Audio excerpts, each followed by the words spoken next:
2026 और 27 formative assessment test number 1, इसे self assessment model paper 1 SAMP कहा जाता है।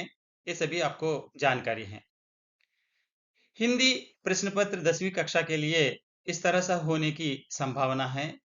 यह जो प्रश्न पत्र आपके सामने दिखाई देने जा रहा है, ये प्रश्न पत्र केवल नमूना प्रश्न पत्र ही है।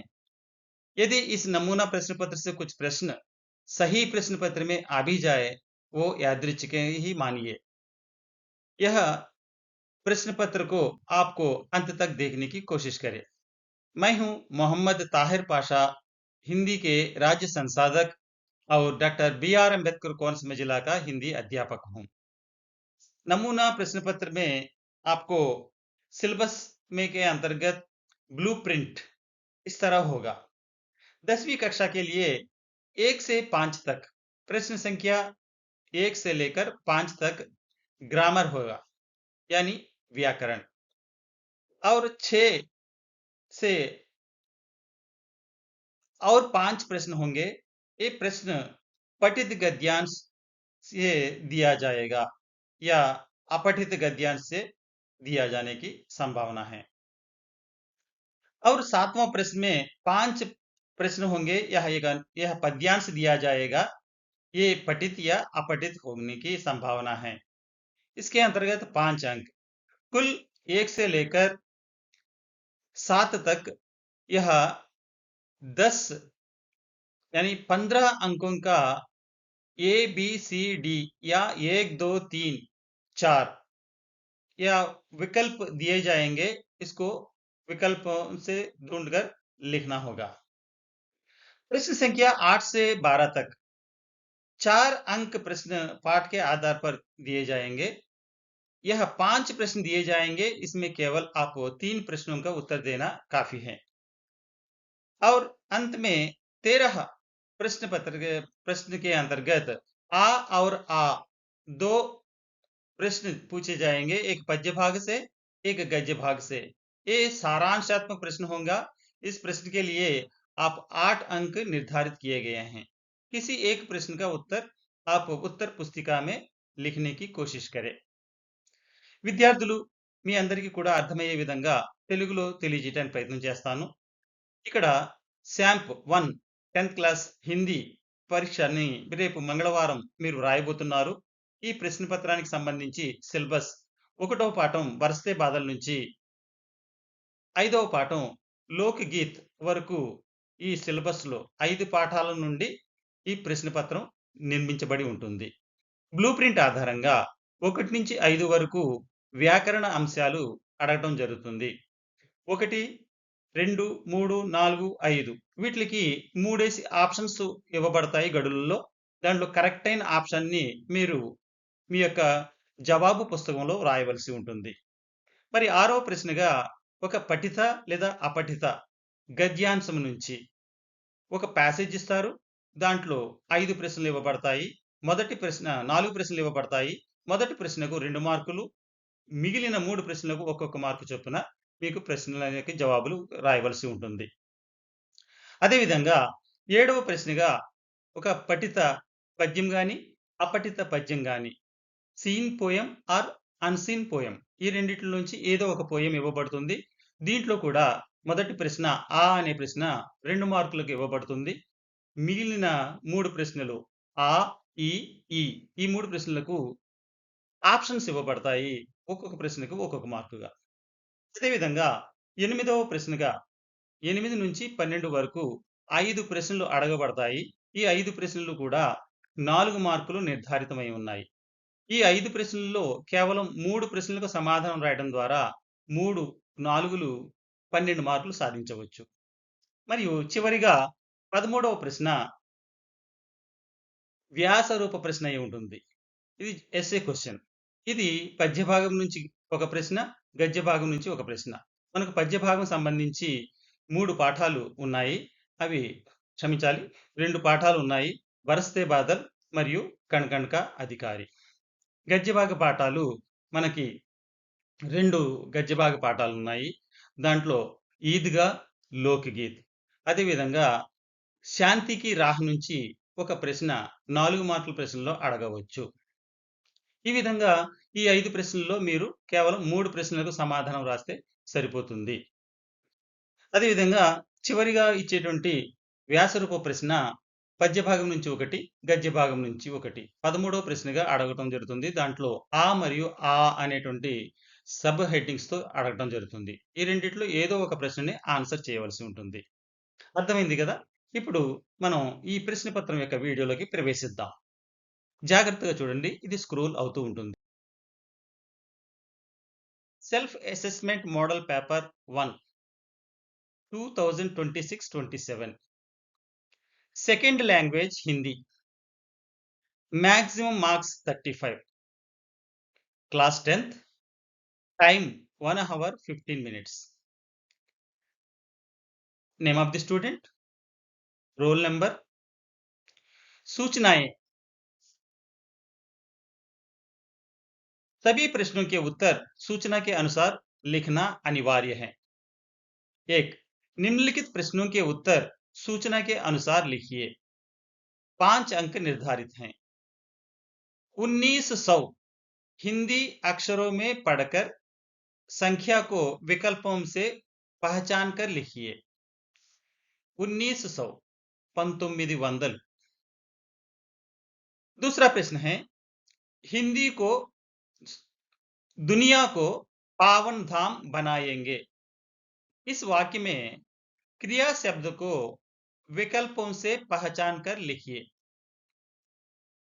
दुनिया, बनाएंगे, पावन धाम. इसमें వీటిలో క్రియాపదాన్ని మీరు గుర్తించి రాయాల్సి ఉంటుంది. तीसरा प्रश्न है, पहाड़ियों डैश अपने अपने गीत होते हैं। रिक्त स्थान में उचित कारक को వికల్పం से पहचान कर लिखिए. ఇక్కడ ఉండవలసిన కారక చిహ్నం కేయ, కోయ, కియ. 4. काल्पनिक जगत को साकार रूप శ్రామిక్ ही देता है. जगत అనేది ఇక్కడ अंडरलाइन చేయబడింది. रेखांकित शब्द का पर्याय शब्द विकल्पों से पहचान कर लिखिए.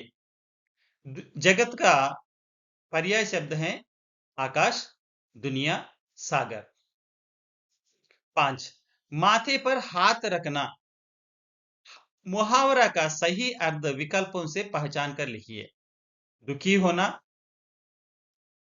सर में दर्द होना, क्रोधित होना.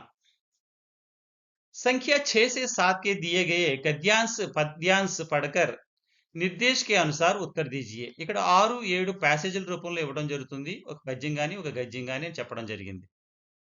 निम्नलिखित गद्यांश पढ़कर दिए गए प्रश्नों के उत्तर विकल्पों से चुनकर लिखिए.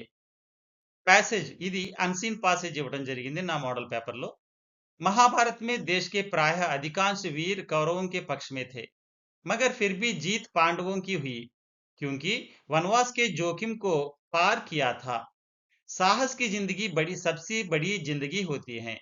साहसी मनुष्य की पहली पहचान यह है कि वह इस बात की चिंता नहीं करता कि तमाशा देखने वाले लोग उसके बारे में क्या सोच रहे हैं. मनुष्यता के प्रकाश कभी उसी आदमी से मिलता है. अड़ोस पड़ोस को देखकर चलना साधारण जीव का काम है. पहला प्रश्न, सबसे बड़ी जिंदगी कैसी होती है? पैसेज देखकर लिख सकते हैं. महाभारत में भारत में देश के प्रायः अधिकांश वीर किनके पक्ष में हैं? कौरव, पांडव, अशोक, शिवाजी. आ प्रश्न है, महाभारत युद्ध में किनकी विजय हुई? महाभारत యుద్ధంలో ఎవరి విజయం సాధించింది? ఏ పాండవం, బి కాకతీయం, సి कौरवों, डी रावण की. ई पांडव ने कौन सा जोखिम को पार किया? ए छात्रावास, बी वनवास, सी उपवास, डी एकांतवास. 7वां प्रश्न है, निम्नलिखित पद्यांश पढ़कर दिए गए प्रश्नों के उत्तर निर्देश के अनुसार लिखिए. पकड़वारी की धार झूलता है मेरा मन, आवो रे सब मुझ घेर कर गावो सावन. इंद्रधनुष के झूले में झूले सब मिल सब जन, फिर आए जीवन में सावन मन भावन। ये तो बरस बादल पाठ से एक पद्यांश दिया गया है, कवितांश। इसको पढ़कर इन प्रश्नों के उत्तर आप उत्तर पुस्तिका में लिखिए। प्रश्न: कवि का मन किसे पकड़कर झूलने को कहता है? కవి హృదయం దేనిని పట్టుకుని ఊయలలు ఊగాలని అనిపించింది? ఇది 2 మార్కుల ప్రశ్న.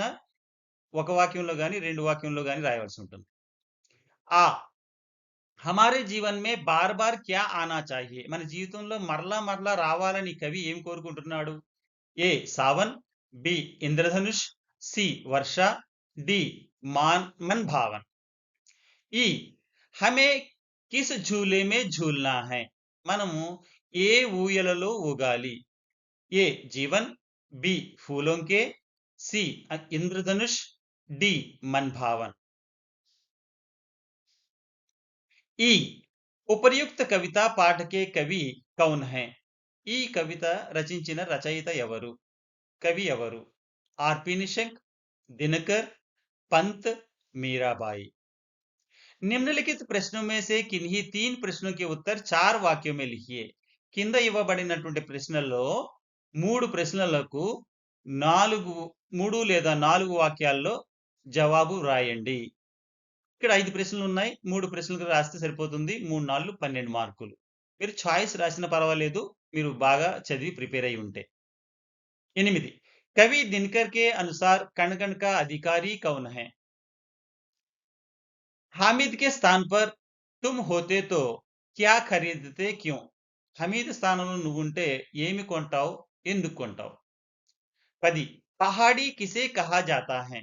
ఇది లోకగీత పాఠం నుంచి ఇవ్వబడింది. 11 आशावादी और निराशावादी के बीच का क्या अंतर है? 12 మదర్ తెరీసా के बारे में तुम क्या जानते हो? శాంతి కి రాహ నుంచి 12 ప్రశ్న ఇవ్వడం జరిగింది.